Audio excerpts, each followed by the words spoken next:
இப்ப கேரளாவில் இருக்கிறவங்க சொல்றாங்க, என்ன சொல்றாங்க, தலைவர்களை தரையில் பார்க்கின்றேன், நாங்க திரையில பார்க்கவில்லைன்னு சொல்றாங்க. நல்ல அறிவுசிந்தனையான ஒரு கருத்து மக்கள் சொல்றாங்க.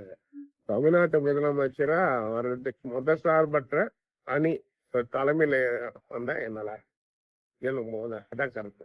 அது இடதுசாரியா இருந்தாலும் சரி, அது ஸ்டாலின் இருந்தாலும் சரி, இல்ல திருமாவா இருந்தாலும் சரி, இடதுசாரி அமைப்பு என்ன தலைமை தாங்கினாங்க நல்லா இருக்கும். இப்ப அந்த நடிகர் விஜய் அரசியல் கட்சி தொடங்கி பரபரப்பா போயிட்டு இருக்கு தமிழ்நாட்டுல இல்லைங்களா? அவர் தமிழ்நாட்டோட முதலமைச்சராக வாய்ப்பு இருக்குங்களா? இல்லைங்க, வாய்ப்பு இருக்க இல்லையா அது தேவையில்லாத விஷயம். நடிகன் ஒரு துறை அவ்வளவுதானே, கோல்டு ஒரு துறை இருக்கு. ஒவ்வொருத்தரும் ஒவ்வொரு துறையில சிறப்பான திறமைசாலிகளும் இருக்காங்க. நடிகர் என்ற அடையாளத்தை வச்சு ஒவ்வொருத்தரும் அரசியல் நிற்கிறது எந்த விதத்துல கரெக்ட் இதான் திங்க் பண்ணணும். எப்ப பார்த்தாலும் ஒரு நடிகர் வந்தா ஒரு நடிகர் நான் அரசியலுக்கு வரேன் அதுக்கு ஒரு கேப்டன்ஸ் அமைப்பு அது சப்போர்ட் பண்ணி உள்ள வருது. நம்ம ஏத்துக்க முடியாத விஷயம் தான் அது.